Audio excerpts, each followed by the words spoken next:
Hello everyone. Home cinema audio calibration-க்கு Torque curve versus room response curve. இதுல எது best அப்படிங்க பத்தி பார்க்கலாம்.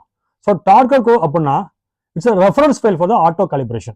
ஸோ auto calibration system வந்து இதை ரெஃபரன்ஸாக வச்சுக்கிட்டு தான் it will run the mathematical algorithm to match as close as possible.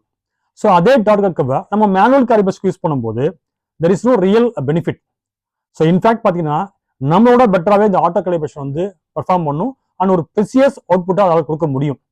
So auto calibration என்ன லிமிடேஷன் இருந்ததோ, ஸோ பேஸ் கண்ட்ரோல்டாக இருந்தாலும் கிராஃப் ஃபிளாட்டாக இருந்தாலும் லிசனிங் போது ஒரு எக்ஸைட்மெண்ட் இல்லாமல் இருக்கும். ஸோ அந்த ப்ராப்ளம் ஸ்டில் கண்டினியூ ஆகிட்டு தான் இருக்கும். இந்த ரூம் ரெஸ்பான்ஸ் கர்வ் அப்படின்னா என்னன்னா, first we have to measure இந்த ரூம் எப்படி பிஹேவ் பண்ணுது அப்படிங்கிற நம்ம மெஷர் பண்ணணும். Then after that we have to create custom reference curve. So இந்த மாதிரி பண்ணும்போது ரூம்ல கிடைக்கிற நேச்சுரல் கெயினை, இந்த ரோ ஃப்ரீக்வன்சி வந்து நேச்சுரல் கெயின் நமக்கு நல்லா கிடைக்கும். For example 2 to 3 dB, sometimes 5 to 6 dB கூட கிடைக்கும். ஸோ அந்த நேச்சுரல் கெயின் நம்ம யூஸ் பண்ண முடியும். It's big benefit. ஏன்னா இப்போ நீங்க ஒரு 12 inch சப்வூஃபர் யூஸ் பண்ணிட்டு இருக்கீங்க, அங்கிருந்து நீங்க 2 to 3 dB இன்க்ரீஸ் பண்ணா கூட நீங்க இன்னொரு 12 inch அல்லது 15 inch சப்வூஃபர் போனா மட்டும் தான் முடியும்.